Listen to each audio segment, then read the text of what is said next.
بسم اللہ الرحمن الرحیم، السلام علیکم ورحمۃ اللہ وبرکاتہ۔ اللہم صلی علی محمد وعلی محمد، رب اشرح لی صدری ویسر لی امری واحلل عقدۃ من لسانی یفقہوا قولی، آمین۔ خواتین حضرات، آپ دیکھیں کتب آن لائن اور میں ہوں بلال کتب۔ اور مذہب کے اندر ایک تاریخی طور پہ آپ دیکھیں تو بڑی تبدیلیاں آتی ہیں اور ہر مذہب میں آتی ہیں۔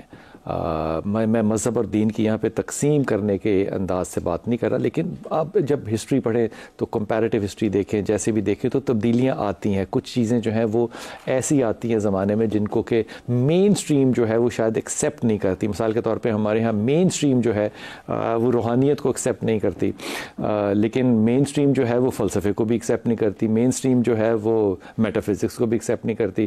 معراج کے اوپر ہماری کتنی زیادہ رائے ہے، لیکن دیکھیے ہر شخص جو ہے وہ چاہتا ہے کہ میری شناخت جو ہے وہ سامنے نظر آئے، پہچانی جائے، اور میں جو ہوں اس کا حتمی فیصلہ جو ہے وہ میں ہی کروں، کوئی اور نہ کرے۔ یہ ایک مزاج ہے جو کہ قومی طور پہ ہم نے اپنایا ہے، اور اس کے لوازمات بھی اچھے یا برے ہم یقیناً دیکھ رہے ہیں۔ مساجد کے ساتھ جو ہے وہ آپ اگر ابتدائی دور میں دیکھیں تو مساجد کے اندر صحابہ بیٹھتے تھے، باتیں کرتے تھے، چاہے وہ دارالارقم سے شروع کر لیں، لوگ جو ہے وہ بیٹھ کے گفتگو کرتے تھے، اور اس پہ کئی حدیثیں بخاری شریف میں آپ کو ملیں گی کہ صحابہ جو ہے ایک طرف بیٹھے ذکر کر رہے تھے اور ایک طرف بیٹھے گفتگو کر رہے تھے دین پہ۔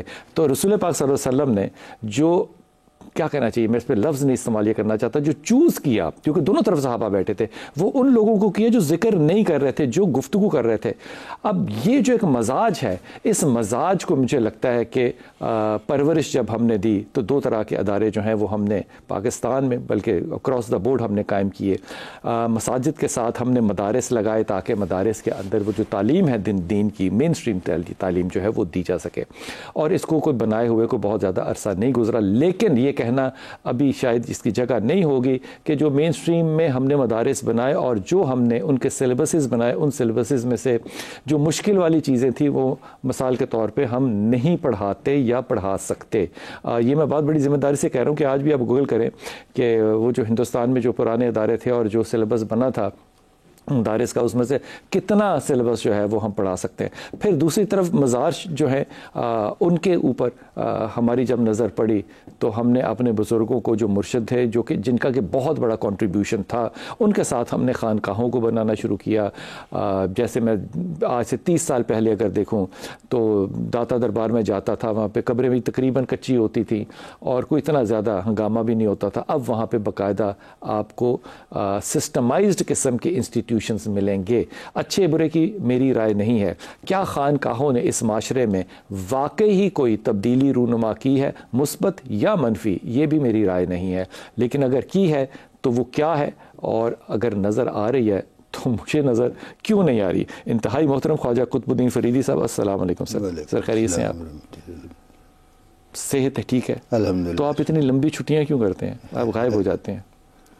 اللہ تعالیٰ آپ کو خوش رکھے، سلامت رکھے۔ پہلی دفعہ تشریف لائے محمد حسن رضا بھائی، السلام علیکم۔ وعلیکم، خیریت سے ہیں آپ؟ الحمدللہ۔ اور جناب ہمارے ساتھ ہوں گے انشاءاللہ تعالیٰ انتظار حسین زنجانی صاحب ٹیلی فون پہ، اور اگر آپ اجازت دیں تو انتظار بھائی سے بات شروع کر لوں کیونکہ وہ ٹیلی فون پہ ہے۔ انتظار بھائی، میں آپ سے جاننا چاہ رہا ہوں کہ اگر ہم پچھلے 75 سال میں دیکھیں تو آپ مجھے دو طرح کے لوگ نظر آتے ہیں جو کہ روحانیت کی طرف جاتے ہیں۔ ایک وہ لوگ جن کے پیچھے جو مزار ہے وہ سوشل میڈیا کا کھڑا ہے، یوٹیوب کا کھڑا ہے، لاکھوں اربوں کروڑوں روپیہ لگا کے وہ اپنے آپ کو بزرگ بھی بناتے ہیں اور ان کی فالوئنگ بھی ہے، اور وہ تعویذ بھی کرتے ہیں، وہ سب کچھ کرتے ہیں، دم بھی کرتے ہیں۔ لیکن دوسری طرف اگر خانقاہوں کو دیکھیں تو یہ ایک کنسٹرکٹڈ یا آرگنائزڈ قسم کا ایک سٹرکچر ہے جو کہ درباروں کے ساتھ کثرت سے لگا ہوتا ہے۔ اب یہ فرمائیے کہ کیا خانقاہوں کا کوئی مثبت کردار مذہبی، غیر مذہبی، سوشل، کسی بھی طرح سے ہمیں 75 سال میں جو نظر آیا ہے اس پہ ذرا نظر فرمائیے کہ وہ کیا ہے؟ جی بسم اللہ الرحمن الرحیم، اللہم صلی علی محمد وعلی آل محمد۔ میں تو 75 سال تو پاکستان کے ہو گئے، میں تو ہسٹری کی بات کروں گا۔ جی جی۔ اور 1400 سال سرکار دو عالم حضرت محمد مصطفیٰ کا دور چل رہا ہے، اور ہمارے جو جد ہیں حضرت سید میرا حسین زنجانی جی، تو پاکستان کے اولین بزرگوں میں سے ہیں، اور پیر بھائی داتا گنج بخش کرواتے ہیں۔ صوفیزم کا بڑا مقام ہے، انہوں نے یہاں پہ اسلام کو پھیلانے میں بڑی مدد کی، اور اولین ہمارے جج ہیں داتا گنج بخش ہیں۔ اصل میں ہر فیلڈ میں دو طرح کے لوگ ہمیشہ سے ہوتے ہیں، جس طرح حسین اور یزید کا کریکٹر چلا آ رہا ہے۔ مولا حسین سید الشہداء امام علی مقام مولا حسین نواسہ رسول ہیں، اسی طریقے سے یہ ہر طرح کے طبقات چلے آ رہے ہیں. ایک تو وہ لوگ ہیں جنہوں نے دین کی صحیح معنوں میں خدمت کی اور اس پاکستان ہندوستان میں ایشیا میں جو اسلام پھیلوایا اس کے پہلا جو اس کے لیے ہم شکر گزار ہیں حضرت معین الدین چشتی اجمیری رحمۃ اللہ علیہ کے جنہیں جناب ہم اجمیر شریف والے سرکار کہتے ہیں. ان کے ہاتھ پہ 80 لاکھ لوگوں نے اسلام قبول کیا ہندوستان پاکستان میں. اسی طرح داتا گانی بخش ہمارے جد امجد میرا حسین زنجانی کے بھائی ہیں. تو میرے جو جاتے یہ ہندوستان پاکستان میں آئے اولین بزرگ تھے اور 3.5 سال کی محنت کے بعد ایک شخص کو انہوں نے مسلمان کیا. لاہور شہر میں ایک بھی مسلمان نہیں تھا, رام چند کو انہوں نے مسلمان کیا. اب 2 طرح کے جو لوگ ہیں جہاں تک یہ صوفیزم کا تعلق ہے, پیروں کا تعلق ہے, ایک تو جناب ہوتے ہیں پیر جو واقعی مشائخ جن کا ایک روحانی سلسلہ چلا آ رہا ہے, خانوادہ چلا آ رہا ہے, اور مولا کائنات امیر المومنین حضرت علی بن طالب کی بیعت کروائی تھی رسول خدا نے تدیر کے موقع پہ. 1,24,000 جناب وہ اصحابی بھی تھے, وہ حاجی بھی تھے. اور یہ اصل بیعت تو مولا کائنات کی ہے, یہ جو ہوتی ہے. اور دوسرے جو لوگ ہیں ایک ہوتے ہیں پیر اور ایک ہوتے ہیں پیڑ. اب سوشل میڈیا اور ایول قوتیں جناب یہ روپ دار کے آ جاتی ہیں لوگوں کو, جناب لوگ اپنا مرید بنا کے ان سے ساری زندگی خدمت کراتے رہتے ہیں. پیر کا مقصد یہ ہے کہ وہ لوگوں کو اللہ کے تک پہنچائے اور ان کا جو آخری ایمان ہے بخیر ہو, جنت کی طرف. تو انتظار بھائی لوگ خود اللہ تک نہیں جا سکتے, اس کا مطلب سر لوگ دیکھیں اللہ کو آج تک نہ کسی نے دیکھا ہے, نہ کبھی نظر کا, نہ خانے کعبے میں رہا ہے, نہ نماز تو اللہ کی طرف میں دوبارہ آپ کی طرف آتا ہوں. انتظار بھائی آپ کی آواز کے اندر پرابلم ہے, تھوڑا سا وہ سگنل ٹھیک ہو جائے گا, میں دوبارہ آؤں گا. حضور اقدس یہ جو فرما رہے ہیں انتظار بھائی, آپ اس سے متفق ہیں کہ کوئی کنٹریبیوشن ہے اور وہ کنٹریبیوشن دین اسلام پھیلانا ہے یا کوئی اور بھی ہے؟ جی بسم اللہ الرحمن الرحیم. شکریہ جناب بلال قطب صاحب, بہت عرصے کے بعد آپ نے یاد فرمایا تو میں حاضر. لیکن دل میں آپ ہمیشہ رہتے ہیں. بہت شکریہ, آپ نے مجھے سلامت جگہ دی, اللہ آپ کو سلامت رکھے. بات یہ ہے کہ صوفیہ کا کردار خانقاہ کے ذریعہ جی یہ شروع سے ہے اور آج تک چل رہا ہے. شروع سے مطلب جی شروع سے کیا مطلب ہوا؟ یہ سرکار دو عالم صلی اللہ علیہ وسلم کے دور سے اس تو کون سے اصحاب صفہ تھے. اچھا ان سے منسوخ کرتے ہیں کہ وہ ان سے شروع ہوا. ٹھیک, کیونکہ یہ جو روح ہے اس تصوف کی وہ دیکھنا ہے. کس کو؟ اپنے محبوب کو دیکھنا ہے, نبی کو. ہاں جی. ٹھیک, اب آپ دیکھیں مرشد کو تو نہیں دیکھنا. نہیں, وہ بھی اس آگے سلسلہ بسلسلہ آتا ہے. میں اسٹیپ وائز ہے. جی میں آپ کو آغاز سے عرض کرتا ہوں کہ اسلام جب آیا تو اس کے بعد اس میں بڑی اہمیت نماز کو ہے. ٹھیک, اور نماز کب شروع ہوئی؟ اسلام کے آنے سے 11 سال بعد جب حضور معراج پہ تشریف لے گئے. تو اس سے پہلے عبادت کیا تھی؟ نماز تو تھی, اس طرح سے نہیں تھی. ہاں لیکن بخاری شریف سے بھری پڑی ہے. سیدہ خدیجہ نے امام علی کرم اللہ نے خانہ کعبہ میں پڑھی اور اس پہ صحابی نے کہا کہ میں نے ان کو دیکھا نماز پڑھتے ہوئے. یہ جس طرح میں نے سے پوچھا کہ یہ کون ہے, تو حضرت ابو طالب نے بتایا کہ یہ کون ہے. یہ جس طرح سے ہم پڑھتے ہیں جی وہ مختلف تھا لیکن نماز تو قائم تھی نا. تو اصل جو عبادت تھی وہ سرکار کا دیدار کرنا تھا. صحابہ کرام وہاں جو بیٹھتے تھے اصحاب صفہ, وہ سرکار کی زیارت کرتے رہتے تھے.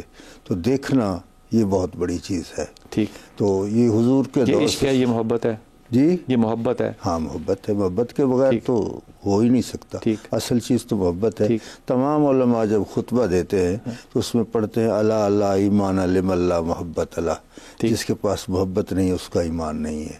تو محبت ہی تو پہلی چیز ہے جس کے نتیجے میں ساری کائنات بنی ہے.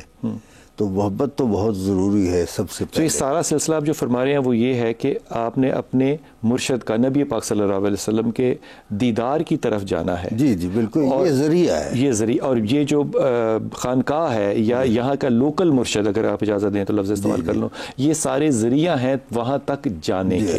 تو اس کے پیچھے پھر ایک سوال پیدا ہوگا قطب بھائی, وہ یہ پیدا ہوگا کہ اس کا مطلب یہ ہوا کہ کوئی بھی شخص جو ہے وہ نبی پاک صلی اللہ علیہ وسلم تک براہ راست راستہ اختیار کیا نہیں کر سکتا؟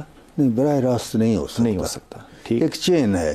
جیسے ایک گاڑی ہے اس کا ایک انجن ہے، وہ ڈبے سے ڈبہ جڑا ہوا ہوگا تو آپ منزل تک پہنچے گے۔ پھر یہ کیسے پتہ چلے گا کہ جو مرشد ہے یا جس کے پاس خانقاہ ہے وہ تو اتفاق سے آیا نا، کیونکہ اولادوں میں سے آ گئے، اب تو خیر اولادوں میں سے نہیں بھی ہیں تو ہیں، تو یہ کیسے پتہ چلے گا کہ یہ وہ شخص ہے جو کہ مجھے اس راستے پہ وسیلہ بنا کر لے کر چل سکتا ہے؟ ہاں، یہ جس طرح آپ دیکھیں یہ اس دور میں ہر ایک چیز میں ملاوٹ ہو چکی ہے۔ ہاں، آپ نے کبھی وہ چیزیں ترک نہیں کی جن میں ملاوٹ ہے کہ ان میں ملاوٹ ہے؟ ہمیں پتہ ہے دودھ میں ہم تو نہیں چھوڑتے۔ جی بالکل صحیح۔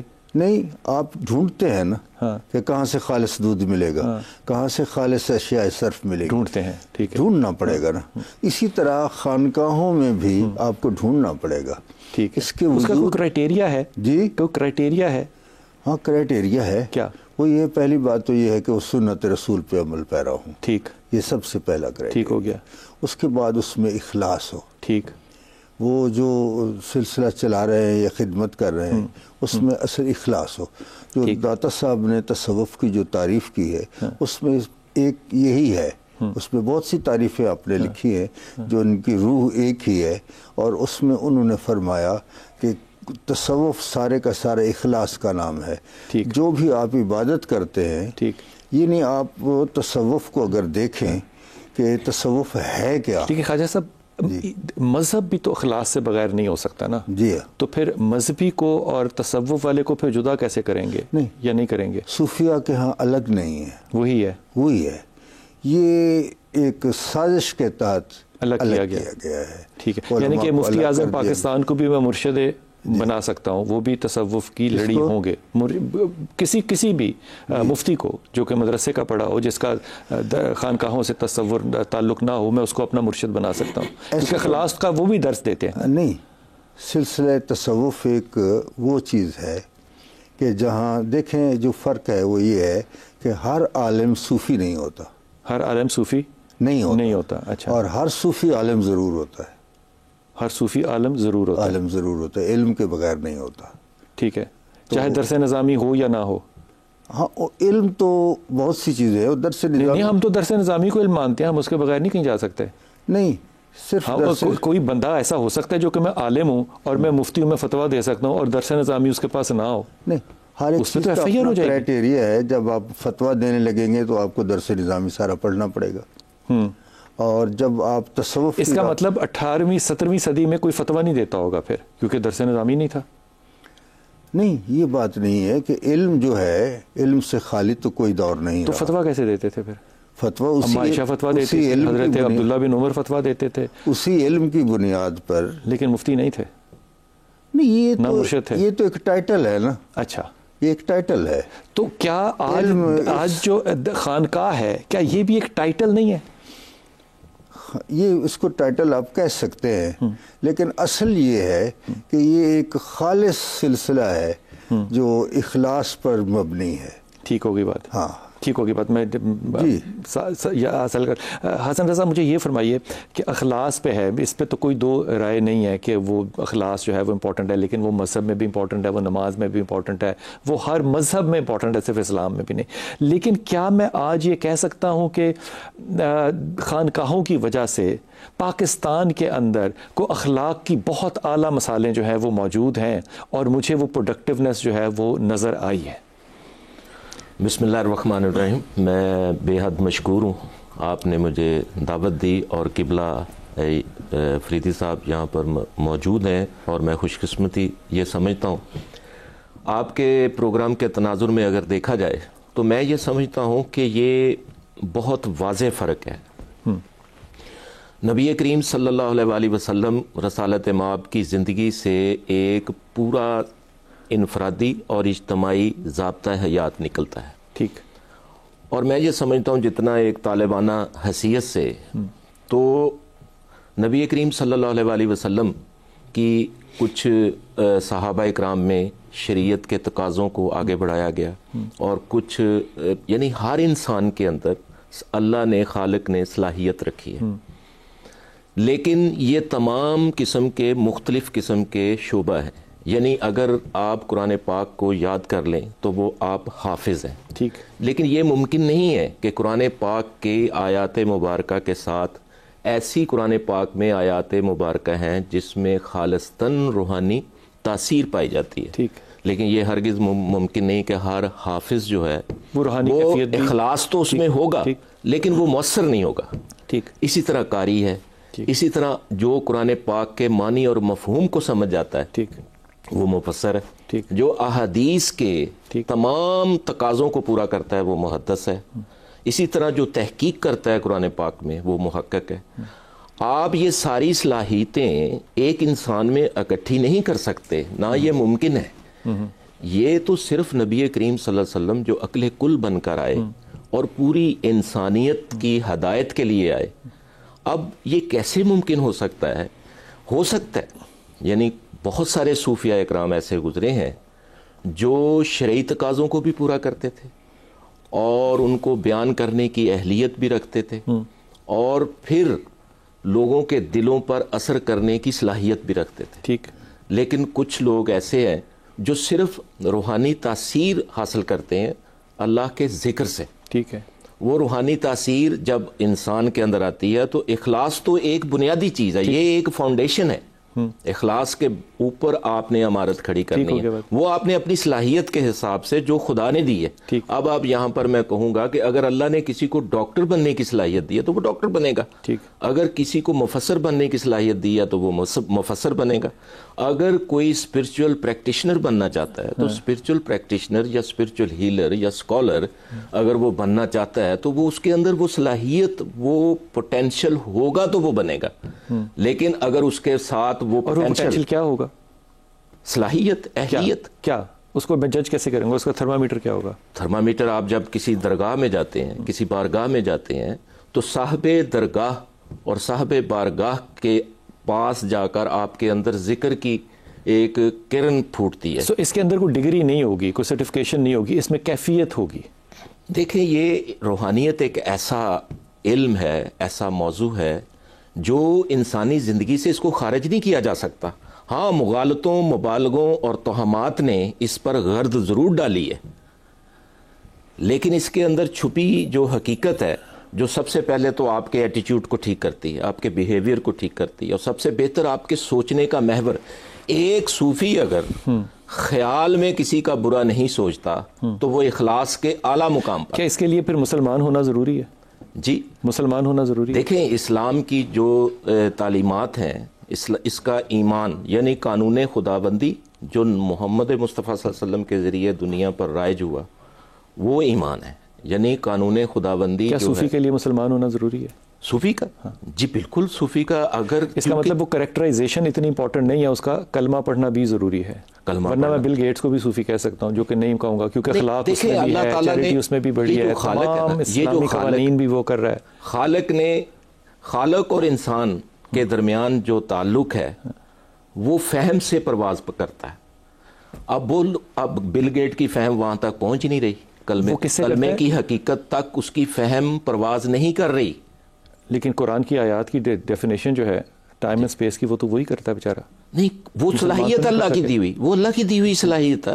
میں واپس آتا ہوں اور پھر اس بات کو یہاں بھی ہم انکار کی کوشش کرتے ہیں کہ جناب خانقاہیں جو ہیں ان کے اوپر بات کریں کہ خانقاہوں نے کتنی کنٹریبیوشن کی ہے پچھلے 70-75 سالوں میں, اگر کی ہے تو وہ کیا ہے. بسم اللہ الرحمن الرحیم. خواجہ صاحب, اگر میں دیکھوں کہ علامہ اقبال کو چھوڑ دیجئے, اگر میں دیکھوں مولانا مودودی کو تو اس کی کنٹریبیوشن ان کی نظر آتی ہے, اس پہ کوئی دو رائے نہیں ہے. اور لوگوں کے دل بدلے, بالکل بدلے. ڈاکٹر اسرار صاحب کو دیکھوں سخت مزاج تھے, لیکن کنٹریبیوشن نظر آتی ہے, بالکل نظر آتی ہے.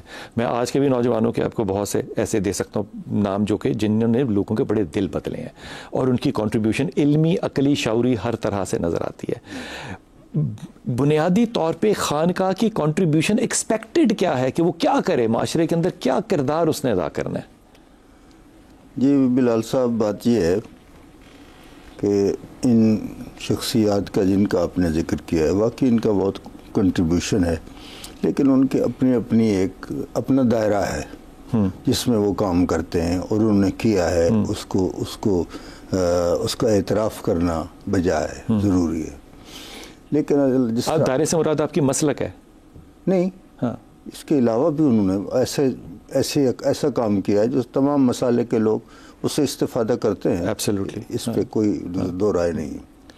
لیکن علامہ نے ایک بات کہی، انہوں نے کہا کہ بو علی اندر غبار ناکا گم، دست رومی پر دائے محمل گرفت، کہ وہ یہ لوگ ایک اپنے حد تک ہوتے ہیں اور جن کی ہم بات کر رہے ہیں وہ اس سے آگے کے لوگ. لیکن یہ تو ڈیفینیشن صوفی کی ہو گئی نا، میں اس کو نہیں چیلنج کر رہا، میں کہہ رہا ہوں خانقاہ جو اس کا ادارہ ہے، مدرسہ ادارہ ہے، مفتی اس کا ناظم ہو سکتا ہے، ادارے نے کیا کنٹریبیوٹ کیا؟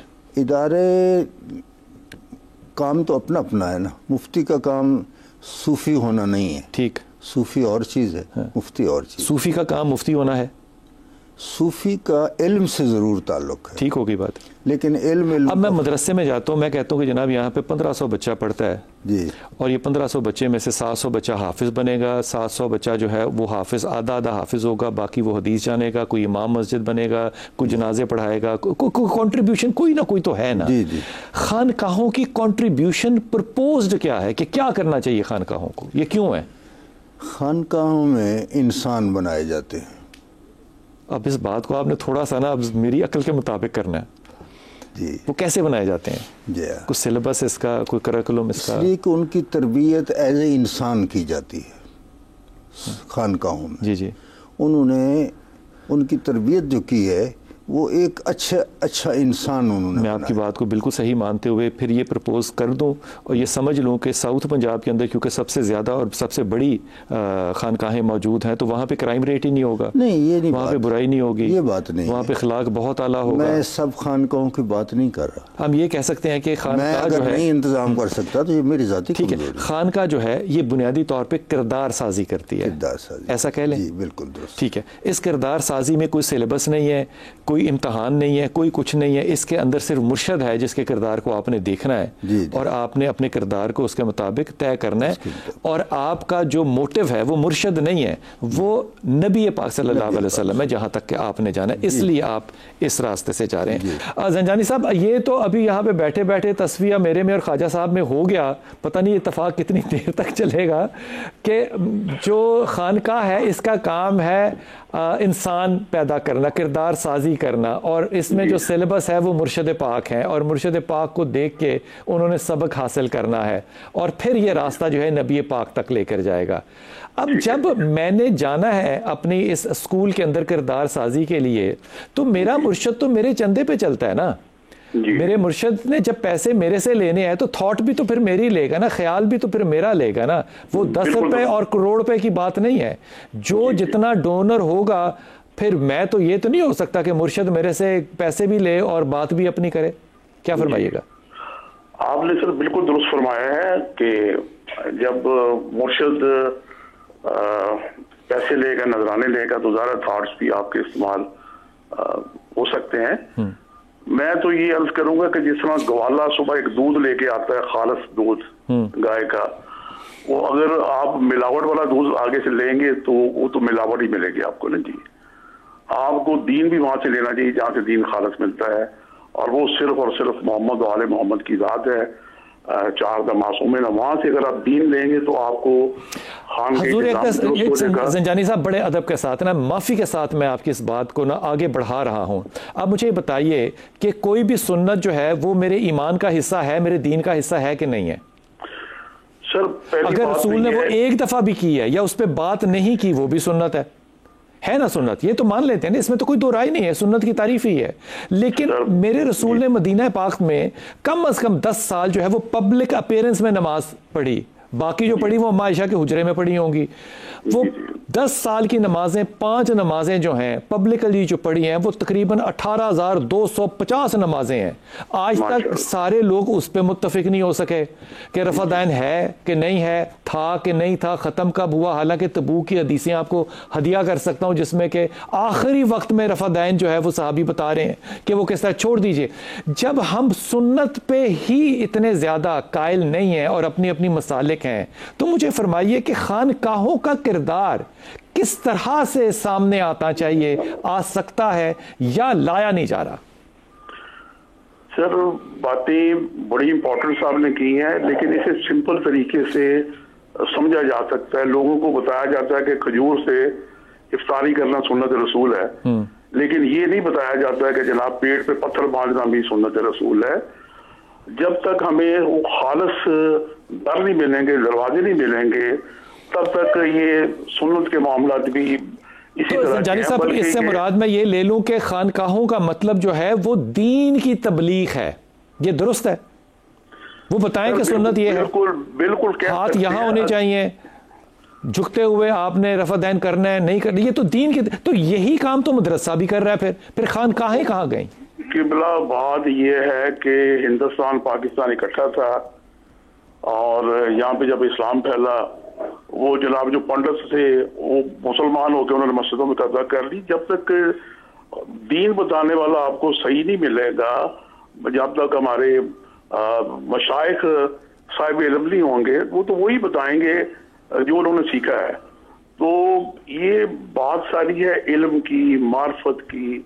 اسی لیے سرکار دو عالم نے علم پہ بڑا زور دیا ہے. جس طرح ہم روز صبح شام کھانا کھا رہے ہوتے ہیں، ناشتہ کر رہے ہوتے ہیں، جب تک ہم صبح جو ہماری تواضع ہے قرآن پاک کی چند آیات کو جب تک ہم فہم و فراست سے ہی پڑھیں گے تو ہمیں صحیح رہنمائی تو وہی ملے گی، کتاب سے ملے گی. کتاب میڈیکل کی کتابیں خرید کے تو کوئی ڈاکٹر نہیں بنتا جب تک وہ ٹیچر اسے سمجھائے نہیں. تو قرآن پاک سمجھ لیکن وہ جو گریز انیٹمی ہے اس میں کسی نے یہ نہیں کہا کہ گریز انیٹمی ڈاکٹر کے لیے ہم نے آسان بنا دی ہے. اللہ نے کہا ہے کہ یہ دین میں نے تمہارے لیے آسان بنا دی ہے. یہ بہت فرق ہے، یہ مثال نہیں ہے زنجانی صاحب. سر یہ دین اس کے لیے آسان ہے جو دین کی لگن رکھتا ہو، شوق رکھتا ہو اس کے حصول کے لیے. اچھا. اور سنے سنائے دین پہ تو پھر اسی طرح کے معاملات چل رہے ہوتے ہیں.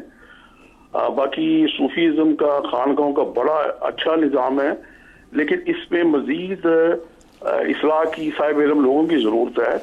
اور یہ جو ہمارے مشائخ حضرات ہیں انہیں بھی جناب اس میں سمجھتا ہوں ان کا کردار ادا کرنا چاہیے. محکمہ اوقاف ایک سیکنڈری ہے، اور مشائخ کی بھی جناب آپس میں جو افہام و تفہیم ہے جس طریقے سے ہوتی رہتی ہے، یہ بھی بڑی ضروری ہے. اور لوگوں کو بھی سمجھنا چاہیے کہ خانقاہ اور خانقاہ کے جو متولی ہیں، جو مشائخ ہیں، ان کی علمی قدر و قیمت کیا ہے.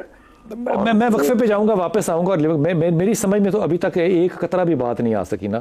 میں ایسے بابوں کو، بزرگوں کو، مشائخ کو، مرشدین کو، وہ میرے تو مرشد ہی ہیں، جن کو یہ نہیں پتا تھا کہ حدیث کیا ہے اور قرآن کیا ہے. مثال کے طور پہ یہ جو علم والی بات کی، یہ سورہ بقر ہے جس میں اللہ نے کہا ہے کہ ہر علم والے پہ علم والا ہے، داڑھی والے پہ داڑھی والا نہیں، نمازی پہ نہیں، علم والے پہ علم والا ہے. لیکن ان کا موکل آ کے ان کو جو بات بتا رہا تھا، وہ لوگوں کو کہہ رہے تھے کہ مجھے ایک روحانی فیض ہے اور میں یہ بتا سکتا ہوں کہ تمہاری یہ بچے کی شادی کامیاب ہوگی کہ ناکام. اس پہ سارے لوگ ایمان لے کر آ رہے تھے.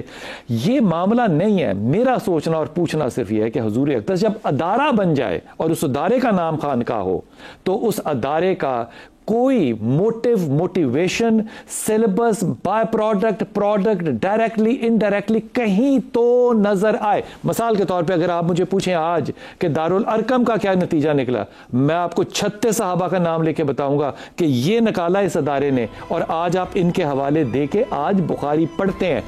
یہ وہ سوال ہے جو چھوڑے جا رہا ہوں اور واپس آ کے رضا بھائی آپ سے پوچھنا ہے. بسم اللہ الرحمن الرحیم. حضور اقدس آپ کے پاس سوال چھوڑ کے گیا تھا، فرمائی کہ کنٹریبیوشن خانقاہوں کی کیا ہے؟ جی، میرے طالبانہ طریقے سے جیسے میں ایک اسپرچول پریکٹیکلٹی پہ یقین رکھنے والا انسان ہوں، اور پچھلے 30 سال سے میں اس میں پریکٹس بھی ہوں. میں جہاں تک اپنے تجربات اور مشاہدات تک سمجھ پایا ہوں، میں یہ سمجھتا ہوں کہ آپ دیکھیں سائیکالوجی سبجیکٹ کب بنا، کتنا عرصہ پہلے یہ سبجیکٹ. ورنہ حکیم جو تھا لقمان، وہ کہتا تھا وہم کا علاج نہیں. میں آپ کو ہدیہ کروں حدیث جس میں پورا سائیکو انالیسس ہے، بخاری میں موجود ہے. میں یہی تو بتانے والا ہوں. لقمان تو میرے لیے امپورٹنٹ ہی نہیں ہے. مجھے ذرا میرے نبی نے معذرت کے ساتھ سائیکو انالیسس کی حدیثیں پیش کرتے ہیں. میں یہی تو بیان کرنے لگا ہوں کہ اس سائنس نے اس سائیکالوجی کو سبجیکٹ. اب آپ کیمسٹری کب بنی؟ پہلے کیمسٹری کیا کرتے تھے؟ سونا بنانے لگے رہتے تھے. آج وہ باقاعدہ ایک سبجیکٹ ہے اور ادارے کی صورت اختیار کر گئی. اسی طرح یہ ہر انسان کا خاصہ ہے پیدائشی طور پر. جس طرح جسم کے اندر آپ کے پیدائشی طور پر اللہ نے طاقت دی ہے، اسی طرح پیدائشی طور پہ ہر بندہ روحانی ہے. وجود میں آنے کے بعد وہ یک وقت جسمانی بھی ہے اور روحانی بھی ہے. جب وہ عالم امر میں تھا تو وہ روحانی ہوتا، ہر چیز روحانی ہوتی ہے. رضا بھائی ذرا تھوڑی سی روحانی آنکھ آپ نے ابھی کھول لینی ہے اپنی جی، اور آپ نے اس آنکھ سے بتانا ہے کہ خانقاہ کا جو ہے مقصد ہے کیا، مقصد یہ بتانا ہے. دیکھیں یہ روحانیت خانقاہ کر کیا رہی ہے؟ دیکھیں آج کی خانقاہ کا جو آج کے دور کا حساب ہے، آج کے تقاضوں کو پورا نہیں کر رہی خانقاہ. وہ اس لیے تقاضے ہیں کیا؟ آج کے تقاضے یہ ہے کہ اسپرچول پر خانقاہ کے تقاضے کیا ہیں؟ خانقاہ کی بنیاد تو روحانیت ہے نا. روحانیت میں اخلاص بہتر کیا جاتا ہے اور ایڈریس کیا جاتا ہے آنے والے مدرسے میں بھی کیا جاتا ہے. اچھا، راہ سلوک پر چلنے والا جو سالک ہے اس کی کیا تمنا ہوتی ہے؟ قرب الہی. قرب الہی کا کیا مطلب ہے؟ اللہ کے کلام کی تاثیر کو حاصل کرنا. اللہ تو پہلے ہی قریب ہے، رگ سے بھی زیادہ. لیکن وہ جو پیدائشی طور پر آپ کے اندر اللہ نے ایک روحانی طاقت دی ہے، روحانیت کسی کی میراث نہیں ہے، کوئی بھی شعبہ کسی کی میراث نہیں ہے. آپ کو لگتا ہے کہ آج کا جو ہمارا مرشد ہے وہ یہ روحانی تعلیم دے سکتا ہے، خود بھی لیتا ہے، آنکھیں بھی بند کرتا ہے، ایک پیرافرنیلیا بھی بناتا ہے، ایک نوسٹیلجیا بھی بناتا ہے، سارا کچھ کرتا ہے. مجھے بتائیے کہ اس کا ادارہ جو ہے وہ اس معاشرے میں کنٹریبیوٹ کیا کر رہا ہے؟ بس کنٹریبیوشن تو کوئی بھی ادارہ پاکستان میں نہیں کر رہا. نہ یہ نہ کہیں، مجھے بتائیں کس کی کنٹریبیوشن ہے اس ملک کو؟ یہ کراس دا بورڈ بات نہیں کراس دا بورڈ نہیں. آپ روحانیت کو اتنا سارے ادارے نہیں، بہت سی کنٹریبیوشنز ہیں، اس لیے ملک چل رہا ہے. نہیں، جزوی طور پر ہے. اسی طرح مجھے ایک بات کہنے دیں آپ کے توسل سے کہ میں یہ کہنا چاہتا ہوں کہ روحانیت ایک ایسی چیز ہے جس پر انفرادی طور پر تو ریسرچ بہت ہو چکی.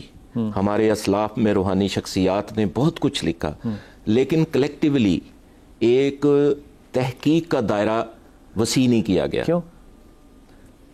اس لیے کہ اس کو سمجھا ہی نہیں گیا اس حد تک. آج سے 70 سال پہلے مطلب اتنے عرصے سے چل رہی ہیں اور روحانیت کو سمجھا ہی نہیں ہے. نہیں، آپ کشفل میں جو میں بہت زیادہ داتا کی درگاہ میں جاتا رہا ہوں، وہاں پر ایک سائل، ایک پیر آتا ہے، اس کو یہ حق حاصل ہے کہ درگاہ میں گیا ہے خود سائل بن کے اور وہاں پر لوگوں کو مرید کر رہا ہے، وہاں پر لوگوں کو اپنا مرید کر رہا ہے. اس کو نہیں حق یہ حاصل. یہ ڈسرسپیکٹفل ہے. آپ ماشاءاللہ اس روحانیت میں اتنے عرصے سے چل رہے ہیں اور وہاں آتے ہیں، لوگوں کا تانتا بن جاتا ہے. آپ کے پاس کیا ہے؟ ایک اسپرچول ایک ریمیڈی ہے جس کو آپ یوز کرتے ہیں. وہ کیسے آپ نے حاصل کی؟ میں ایک بات کرتا ہوں مثلا کہ اس کو ایک انٹلیکچول لیول پہ اگر ہم لے کر آئیں تو کوئی بھی شعبہ کسی کی میراث نہیں ہے، حکومت کسی کی میراث نہیں ہے. یہ تو صرف اور صرف نبی کریم صلی اللہ علیہ وآلہ وسلم کو اللہ تعالیٰ نے یہ فضیلت بخشی کہ ان کی اولاد میں بھی وہ سٹینڈرڈز رکھے جس کی وجہ سے وہ وارث کہلائے. اور اسی وراثت کو کچھ لوگ باطنی طور پر، روحانی طور پر، رویوں پر مؤثر کرتے تھے اور پھر انسان کے ذہنی اور جسمانی معاملات میں بھی مؤثر ہوتے تھے. ٹھیک ہوگی بات. یہ ہے روحانی ڈومین. ٹھیک ہو گیا. لیکن جس دن میں مثال کے طور پہ بات کر رہا ہوں کہ جناب لوگ آ کے نذرانہ دے کر جاتے ہیں اور ہمارے دسترخوان اور لنگر جو ہے نا وہ 24/7 چلتے ہیں. سو ہمارے درگاہ کے 5 کلومیٹر کے سرکمفرنس کے اندر کوئی شخص یہ نہیں آ کے کہہ سکتا جی میں نے بھوک کی وجہ سے خودکشی کر لی، کیونکہ میں جانے بچاتا ہوں. اس لیے یہ خانقاہ کی بہت بڑی کنٹریبیوشن ہے کہ وہ لوگوں کو روٹی دیتی ہے. میری خانقاہ کے اندر کوئی بھی شخص جو ہے وہ 24 گھنٹوں میں سے کسی بھی وقت آ کر سو سکتا ہے، فیملی کے ساتھ یا اکیلا. یہ مسجد نہیں ہے جس طرح کہ ہم نے، مسجد بھی کھلی ہونی چاہیے. جس طرح ہم رات کو عشاء کے بعد مسجدوں کو تالا لگا دیتے ہیں، خانقاہوں کو تالا نہیں لگتا. تیسری بات یہ کہ لاہور کے اندر اگر مجھے کوئی یہ شخص کہے آ کے کہ میں بھوکا مر گیا ہوں تو میں نہیں مانوں گا اس کو قطعی طور پہ، کیونکہ گڑی شاہ سے لے کے تو راوی روڈ تک روٹی جو ہے وہ پھیلی پڑی ہے اور ہر کسی کو بغیر نسب کے، حسب کے، رنگ کے اس کو روٹی مل رہی ہے اور برابر مل رہی ہے. یہ کنٹریبیوشن ہے نا. لیکن وہ روٹی ناقص ہے، یہ کس نے ٹھیک کر دی؟ اب اس کا جواب آپ دیں. یہ کس نے ٹھیک کر دی؟ میں کسی بھی بارگاہ میں گیا ہوں. بس بالکل صحیح پیغام پہنچ گیا حضور. اس کا جواب آپ نے دینا ہے. وہ کہہ رہے ہیں اپنے لیے تو اندر جو ہے نا وہ مٹن پلاؤ پکایا ہوتا ہے، باہر جو ہے وہ سڑی روٹی کے اوپر دال ڈال کے کیوں دے رہے ہیں؟ نہیں چلتا. بالکل صحیح بات ہے. یہ صوفیانہ رویہ نہیں ہے. وہ ہے جس کے پاس جانے سے انسان غیر یقینی حالت سے. کیا بات ہے، کیا بات ہے. جی جی جی جی. مجھے افسوس تو یہ ہو رہا ہے کہ آپ نے اصل صحیح صوفیہ کو اور جو 2 نمبر صوفیہ ان کو ملا کے رکھ دیا. آپ نے ملا کے رکھ دیا. یہ مجھے بڑا افسوس ہو رہا ہے. نہیں، انہوں نے ملایا نہیں ہے. معذرت کے ساتھ حضرت صاحب، میں بھی آپ کا معترف ہوں اور میرے ابا اجداد آپ کے ابا اجداد کے بیت ہیں اور ہم وہ محافل میں چھوٹا ہوتا ہوا سنتا تھا اس میں ایک اخلاص محفل سما کا، لنگر کا ایک تقدس ہوتا تھا. لیکن آج سب سے بڑی بارگاہ جو ہے حضور داتا گنج بخش، مجھے بڑا دکھ اور تکلیف ہوتی ہے جب میں وہاں جاتا ہوں. محکمہ اوقاف کے اندر تو لنگر بڑا زبردست ہوتا ہے، لیکن باہر غریبوں کے پاس خدا کی قسم وہ پتلی دال جس میں صرف نمک ہوتا ہے. ان کو موقع دے. جی بڑی مہربانی. بالکل بجا ہے. میں جو بات جس کو کر رہا ہوں وہ ان صوفیہ کی بات کر رہا ہوں جو کلاسیکل ہے. جی کہ جنہوں نے یہ ادارے قائم کیے اور وہاں سے لوگ پیدا ہوئے. آج ان کو اگر نکال دیا جائے، ان صوفیہ کرام کا ان کا جو کنٹریبیوشن ہے اس کو نکال دیا جائے تو یہ یوں ہے جیسے آپ اپنی ذات کا انکار کر دیں. بالکل ٹھیک. ان کے بغیر یہ عروج جو ملا ہے، اسلام کو فروغ ملا ہے، ان صوفیہ کرام کی وجہ سے. انہوں نے جو ادارہ قائم کیا اس میں چند چیزیں تھیں. ایک یہ کہ وہاں مسجد تھی، ایک یہ کہ وہاں مدرسہ تھا، ایک یہ کہ وہاں لنگر تھا جہاں بغیر کسی رنگ و نسل مذہب کے سب کو ہوتا تھا. اچھا، دوسری چیز یہ ہے کہ ان کی صحبت ہوتی تھی. ان کے پاس ان کے پاس بیٹھنے والا ان کے روحانی فیض و برکات سے مستفید ہوتا تھا. وہ تربیت کرتے تھے اخلاق کی. پروٹوکول نہیں تھے. نہیں، پروٹوکول کو کوئی چکر نہیں. بالکل ٹھیک. پروٹوکول کو کوئی چکر نہیں ہوتا تھا. اب آج جو کچھ ہو رہا ہے اس کو اب اس کے ساتھ نہ ملا. میرا سوال یہ تھا. بالکل ٹھیک ہے. آج جو کچھ ہے بہت سی خانقاہیں ایسی ہیں جہاں یہ وہ چیزیں ہیں جو آپ بیان فرما رہے ہیں، لیکن میں ان صوفیہ کی بات کر رہا ہوں، آپ آج کے دور کی بات کر رہے ہیں. یہ فرق ہے. لیکن المیہ تو کتب بھائی یہ ہے کہ آج کی خانقاہوں اور درگاہوں میں جو لنگر دیا جاتا ہے وہ ناقص کیوں؟ اس کے ذمہ دار تو میرا خیال ہے کہ وہاں کے جو منتظمین ہیں یا ان کے اوپر جو گدی نشین ہے. بہت شکریہ زنجانی صاحب، حسن بھائی بہت شکریہ آپ کا، خواجہ صاحب بہت ممنون آپ کا. لیکن ہاتھ ادب کے ساتھ جوڑ کے بات آپ کو کہہ رہا ہوں، جو بابا صوفی برکت صاحب تھے نا، ان کے ہاں ہمیشہ جو لنگر کھایا وہ ایک روٹی ہوتی تھی تندوری کی ہوتی تھی، ہاتھ کی نہیں ہوتی تھی، تندور کی ہمیشہ، اور ایک شوربہ نما دال.